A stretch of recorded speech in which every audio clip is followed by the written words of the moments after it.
संजय राऊतांनी आज जे विधान केलंय की लालबागचा राजा फक्त अमित शहांना पावतो, मराठी माणसांना नाही, असं म्हणणं म्हणजे त्या गणपती बाप्पाच्या चरणावरती डोकं टेकवणाऱ्या करोडो गणेश भक्तांचा अपमान आहे. जर खुद्द उबाठा होता लालबागच्या राजाच्या चरणी नतमस्तक, जर खुद्द उबाठा होता लालबागच्या राजाच्या चरणी नतमस्तक, तर मग बाप्पाचाच का अपमान करतायत हे विकृत बुद्धीचे राऊत सारखे हसत.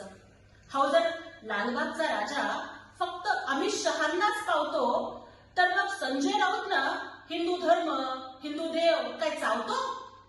अरे तुमचे मालक, तुमचा नेता हा हिरव्या सापांच्या सोबत धावतो, पण हिंदू हृदय सम्राट बाळासाहेब ठाकरेंच्या विचारांना वाटाण्याच्या अक्षता का लावतो?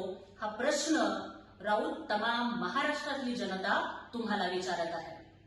राऊत, अहो कोट्यावधी गणेश भक्ताच्या बाप्पाच्या चरणी नतमस्तक होत आहे, त्यांच्यावरती विकृत बुद्धीनं टीका करणं महाराष्ट्र तुम्हाला माफ करणार नाही आणि बाप्पा तुम्हाला तुमची जागा दाखवून देतील.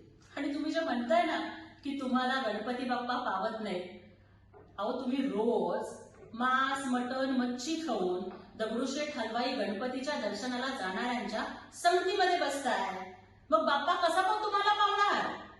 हे बघा, आम्ही सुद्धा मांसाहार करतो, पण आमचा धर्म, आमची संस्कृती आम्हाला एवढं तरी शिकवते की मटण खाऊन देवळात जाऊ नये. मटण खाऊन देवळात जाणाऱ्यांच्या संगतीला बसल्यामुळं कदाचित असं होत असेल.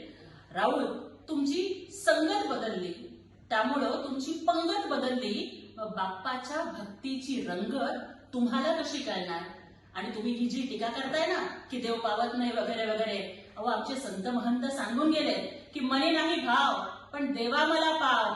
देव अशानं पावायचा नाही रे, देव बाजारचा भाजीपाला नाही रे, हे तुम्ही लक्षात ठेवा. आणि आज राऊतनी जी काही भविष्यवाणी केली आहे ना की येणाऱ्या स्थानिक स्वराज्य संस्थांच्या निवडणुकीत उभाठा जिंकणार, मला तर हसू येते. जिंकणं सोडा हो, तुम्हाला सगळ्या जागांवर उभे करायला उमेदवार मिळणार नाहीत. आणि राऊत, तुम्ही ही जी भविष्यवाणी करताय ती बऱ्याच वेळेला चुकतीये. त्यामुळे संजय राऊतांना त्यांच्या ज्योतिषाचं ज्ञान वाढवण्यासाठी मी हे पंचांग पाठवतेय. तुमचा अभ्यास थोडासा कच्चा पडतोय, त्यामुळे एखादा चांगला गुरु, मार्गदर्शक बघून राऊत या पंचांगाचा अभ्यास करा आणि आपली पंचेंद्रिय आधी शुचिर्भूत करून घ्या, मग बाकीचं बोला.